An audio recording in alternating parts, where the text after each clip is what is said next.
isso, a gente olha várias questões emocionais, inclusive. Porque a nossa relação com o dinheiro é mais emocional do que racional. Nós compramos porque estamos cansadas, estressadas, irritadas, felizes. Ai, shopping terapia. Cuidado! Todos nós podemos ter uma relação melhor com o nosso dinheiro, sim. Inclusive, passa por um processo que eu chamo de biografia financeira. Qual é a minha biografia financeira? Como a minha família lidou com o dinheiro? Ixi, eu escutei alguns, né? Então, muitas vezes a gente está em repetições e a gente nem se dá conta.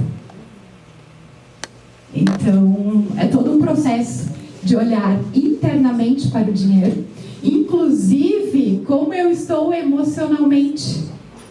Tem afeto. Afeta, né, a nossa relação com o dinheiro também. A segunda pergunta é: como controlar os impulsos de compra em um ambiente de marketing agressivo e assim chegar a objetivos maiores e mais significativos?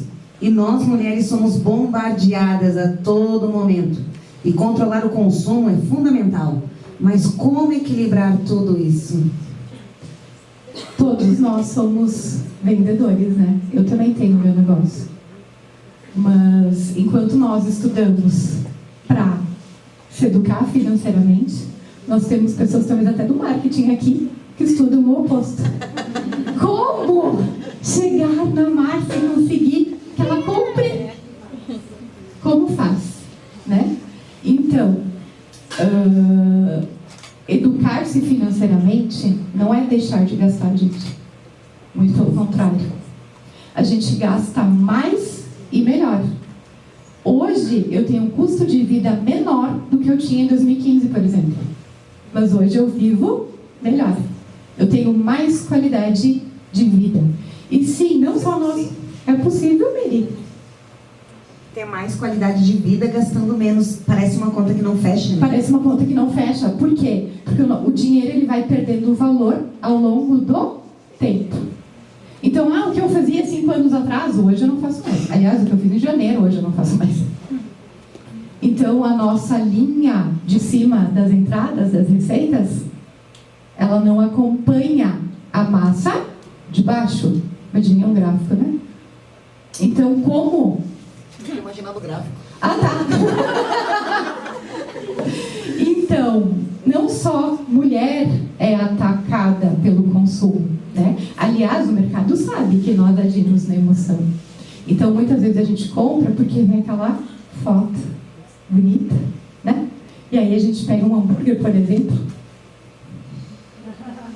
E aí o hambúrguer tá assim, quando a gente comprou pela foto.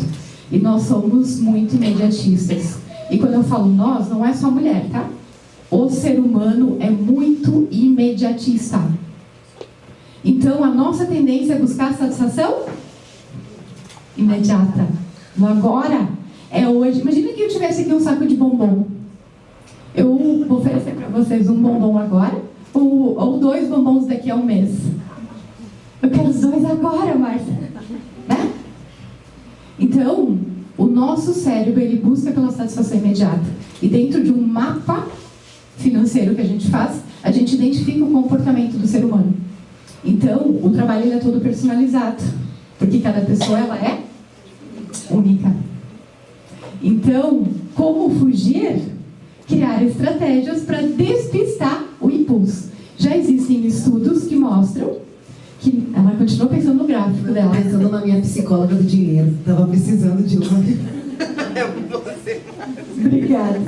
Então, existem estudos que mostram. Sabe aquele pico que eu vi, aquele negócio que eu preciso comprar? 5 minutos. Meu Deus. É o pico. Eu não sou entendida dos hormônios, não sei o que libera aqui, mas é 5 minutos que a gente tem. Deu aquela vontade louca de comprar?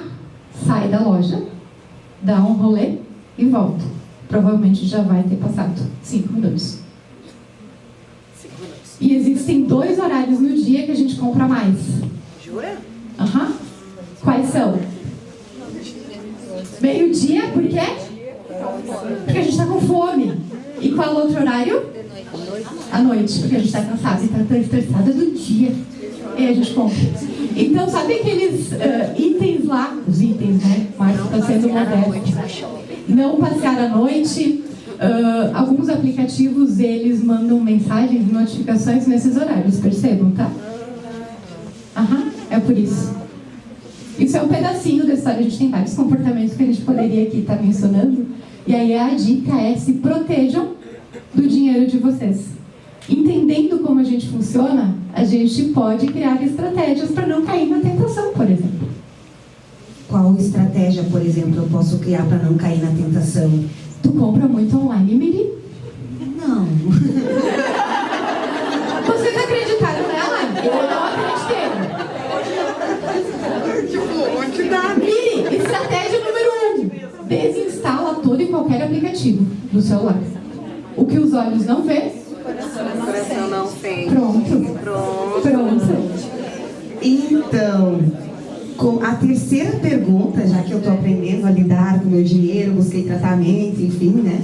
Os aplicativos, não fui mais no shopping, né? Ou fui nos horários estratégicos, ok? Eu queria saber, então, uma pergunta relacionada a patrimônio. Comprar ou alugar um imóvel?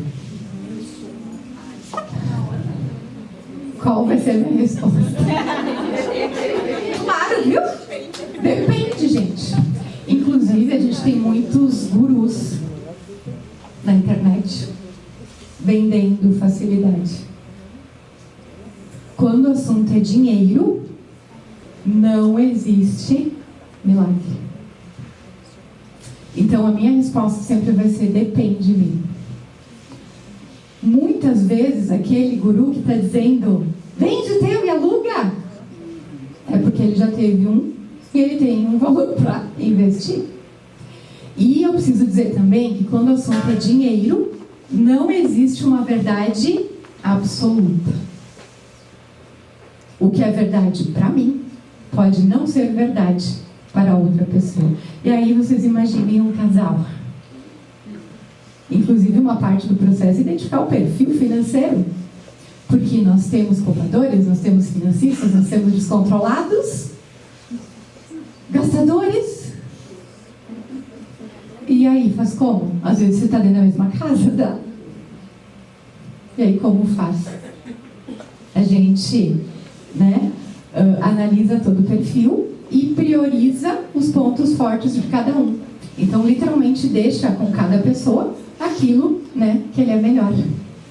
Mas a dica em casal: Compra. Eu sou a favor da compra. Por quê?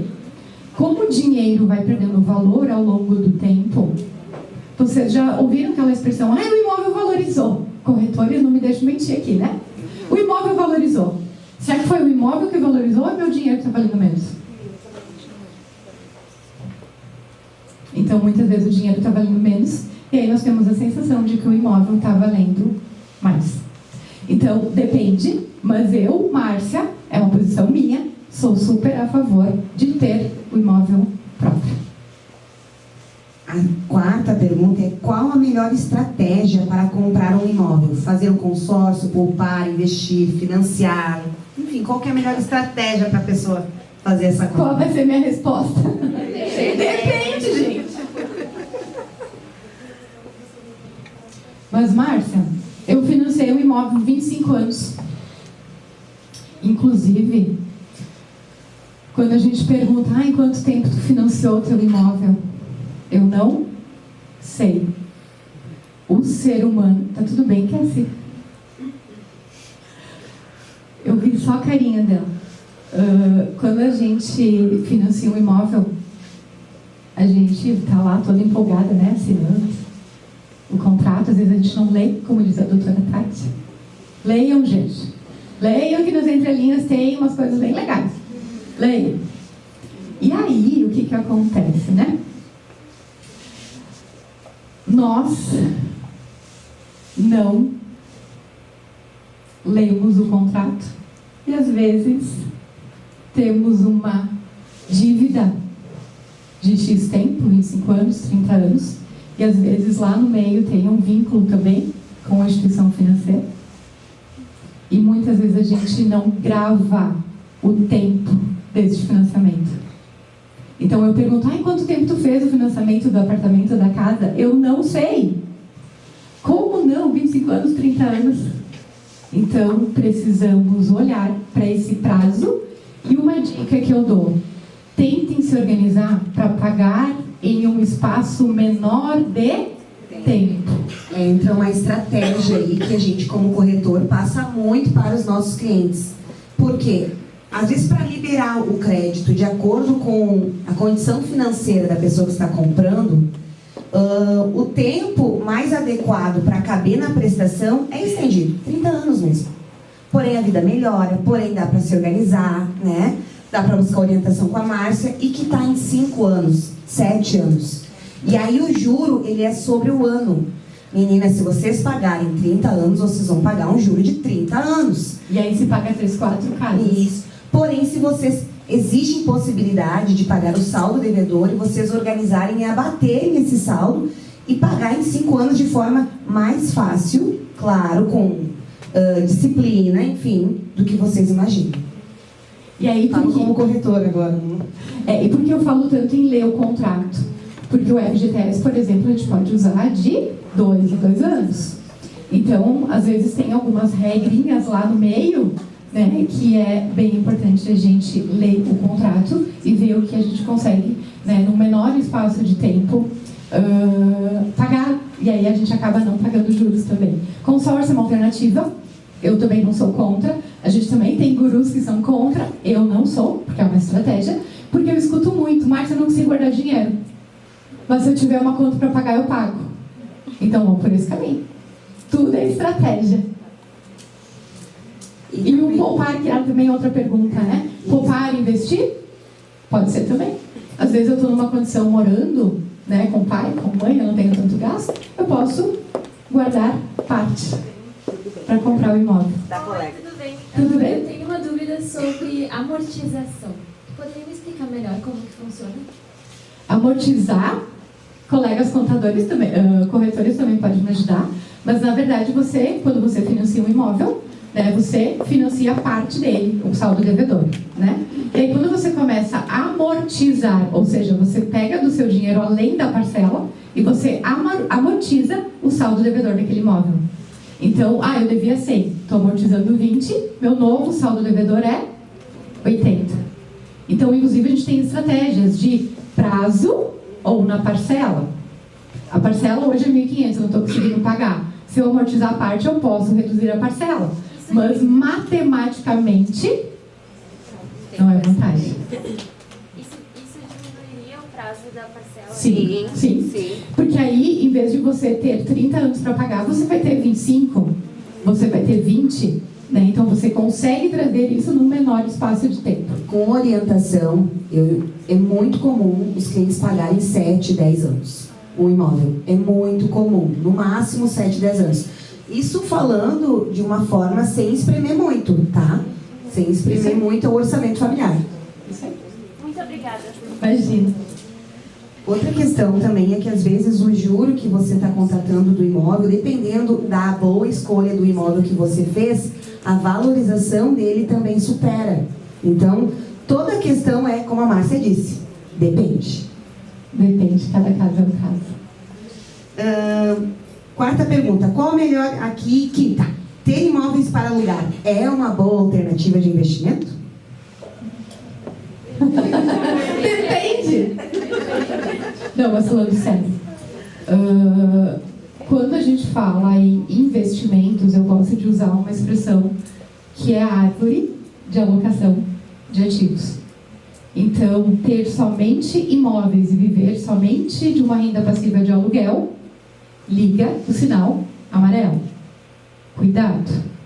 Então, ter um imóvel, uma partezinha de uma renda passiva vindo do aluguel, ok. Mas não viver somente disso. Inclusive, a gente tinha muito essa cultura no passado, né? Eu vou comprar imóvel para alugar, Mas aí eu tenho manutenção, eu tenho, né, toda uma questão aí, depreciação financeira e tudo mais. Então, somente imóvel para alugar, para gerar uma renda passiva, eu não recomendo. Eu recomendo parte e ver a estratégia. Então, inclusive quando a gente fala de dinheiro, a gente precisa do dinheiro, né? Vai que acontece alguma coisa que eu preciso do money. Eu consigo transformar essa casa assim em dinheiro? Então, a gente tem a questão da liquidez. Então, dentro de uma organização, ter dinheiro, money, cash, mas também eu posso ter imóveis, sim. E tudo é planejamento, tá, gente? Tudo é estratégia. Se talvez para alguém de vocês não faça sentido ter casa, tá tudo bem, tá tudo certo, como diz a doutora Tati. Tá tudo certo, gente. E eu já atendi mulheres que me falaram assim, eu quero ter dinheiro, mas eu quero, o meu pai e minha mãe querem que eu compre uma casa. E aí a gente faz o quê? A gente respeita a nossa vontade ou a gente respeita, né? E aí, falando um pouquinho também que a doutora Tati falou lá no início, é bem sério isso que eu vou falar agora, mas a gente precisa olhar para o nosso dinheiro enquanto parte de uma família. Então, a gente tem situações que mulheres não trabalham, né? Mas olhar para este dinheiro é necessário. Então, quem tem negócios, quem tem um salário, né? Se organizem e façam o dinheiro trabalhar para vocês. Porque a gente, às vezes, precisa fazer um plano de fuga. E não é muito legal isso. Estou com dois casos que a gente está num plano de fuga. E quando eu falo plano de fuga, vocês entendem o que eu quero dizer? Sim, a pessoa está num processo de divórcio, mas ela não tinha renda. E como vai se sustentar? Então, a gente faz todo um mapeamento de custo de vida, a gente faz todo um mapeamento do que essa mulher precisa fazer, né? Para depois de uns 3, 4 anos. E aí eu vejo nas carinhas de vocês assim, né? De novo, eu sou casada, não pretendo me separar hoje, tá? Não faz parte dos meus planos, mas, né, se um dia eu vier acontecer, lógico que o financeiro ele vai pesar. E ele vai ser analisado. E aí a doutora Tati também falou muito bem que às vezes na força da pressão a gente larga tudo. E isso é uma coisa que nós não temos, né? Preguiça de recomeçar. Mas a gente pode fazer valer a pena a nossa caminhada até aqui. Então... a Miri já tá meio assim, Márcia, já deu. Tá, já deu. Mas a Márcia, fala aí aqui. Márcia, fala o teu Instagram para as meninas, para que tem mais conteúdo sobre o assunto no Instagram da Márcia. Procurem ela é maravilhosa. Então,